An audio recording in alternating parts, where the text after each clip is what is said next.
Hello, my chronic illness and mental health warriors, mi familia. My name is Natalia, and this is Sol de Luz Wellness, previously known as Nati Heals. As most of you who follow me know, we have upgraded. So, I'm actually hitting the record button today in the middle of a full flare up. Why? Because, well, I'm in a flare up because of this Florida weather, right? And if you are a chronic illness survivor, you know that the weather does predict your day. So this Florida weather has completely turned on me, and my body felt it before the forecast could even catch up. So I wanted to bring to you the truth of living with chronic illness. So I want to bring you with me inside of this moment, not polished, not perfect, because sometimes in the most weirdest way, healing comes from raw honesty. The barometer, you know, like I said earlier, the weather can really put a dent in your day. People like to joke about their knees predicting the rain. For those of us living with chronic illness, it's not a joke, it's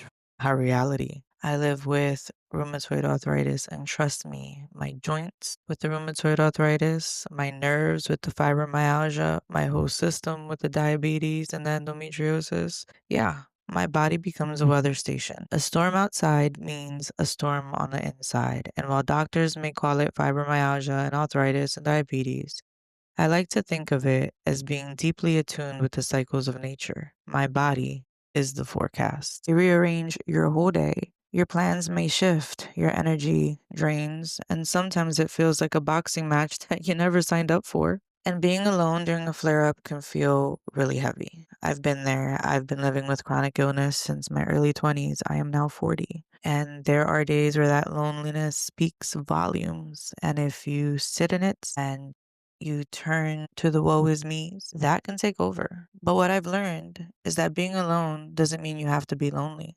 Because right now, I'm not alone. You're here with me. I chose to, in this moment, pick up this mic.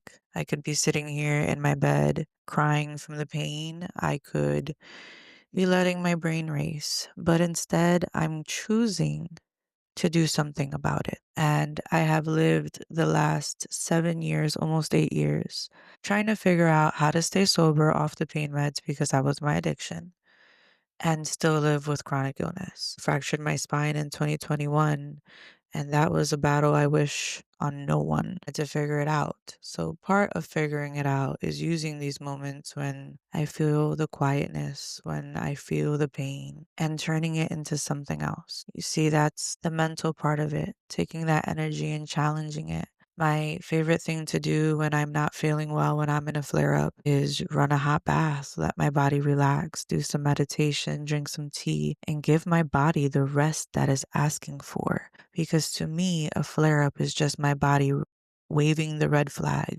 saying, hey, you need a break. And as a Latina, taking a break is always hard, especially as a mom. There's always something to do. And honestly, we grow up feeling like, hey, you have to do all these things to be worthy. Well, I'm here today to tell you that you're worthy no matter what. And needing a break is not a bad thing. If anything, it's leading in love because you're learning how to do self care. And when you do it for yourself, you're teaching those around you. Therefore, teaching others to take care of themselves is a great thing. So lead by example. Wherever you are, take a slow breath in, hold it gently about 2 seconds, and then let it out. Feel your shoulders drop. Notice your body, where it hurts, where it feels tight, where it's heavy, and without judgment, send yourself a little compassion there. This is how I survive a flare up, not by fighting my body, but by listening to it.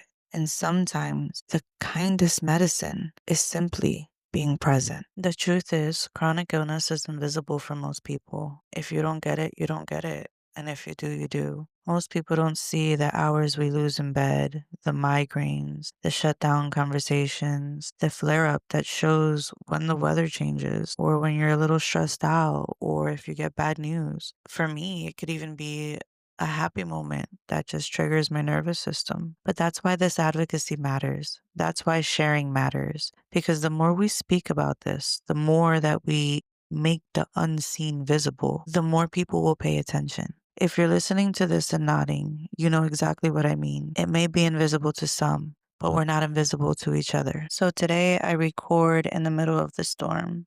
physical, mental, spiritual, it doesn't matter. A storm is a storm. And not after I feel better, not after I have more energy, but right now. Because for me, the flare ups don't get the last word. I do. And so do you. In the middle of your own storm, know this: you're not alone. There's a community here that's ready to speak up. There's a community here that's ready to show you a different way to live through the storms. Your voice matters. So until next time, take care of your body, honor your spirit, and remember, you are your own medicine. Los quiero, los amo mucho. Ahí se me cuidan. Be kind to yourself, be present, and don't forget to have some balance. Bye.